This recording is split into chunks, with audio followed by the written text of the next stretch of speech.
Ms. Fiorina, nearly 600 women say they were attacked in a German city on New Year's Eve by men of Arab or North African descent, and 45% of those alleged attacks were sexual assaults.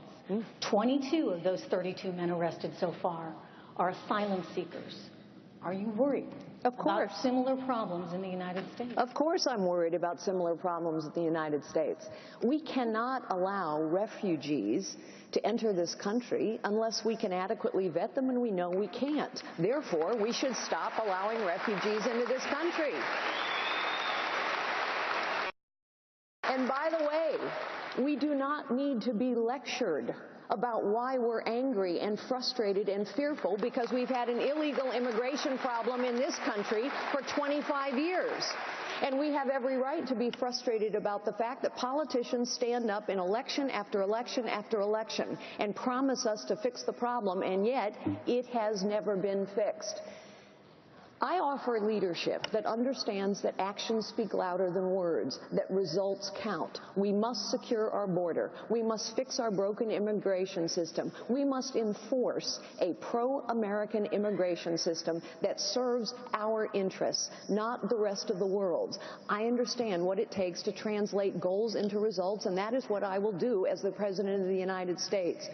Of course, we should be worried. For heaven's sakes, this administration has now told us they don't know who has overstayed a visa.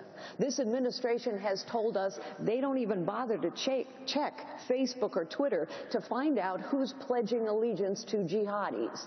We can do better than this, citizens. We need to take our country back.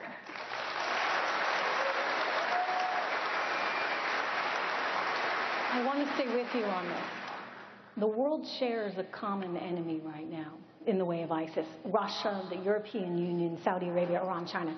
We all agree ISIS is a threat and it must be stopped.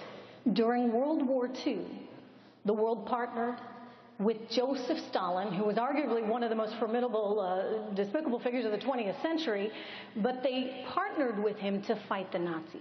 Today, everyone seems to agree we need some kind of coalition to fight ISIS.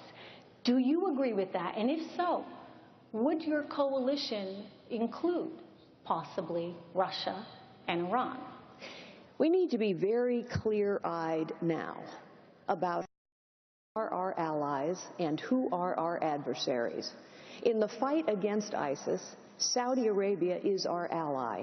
Iran is our adversary. And despite Donald Trump's bromance with Vladimir Putin and Russia are our adversary. We cannot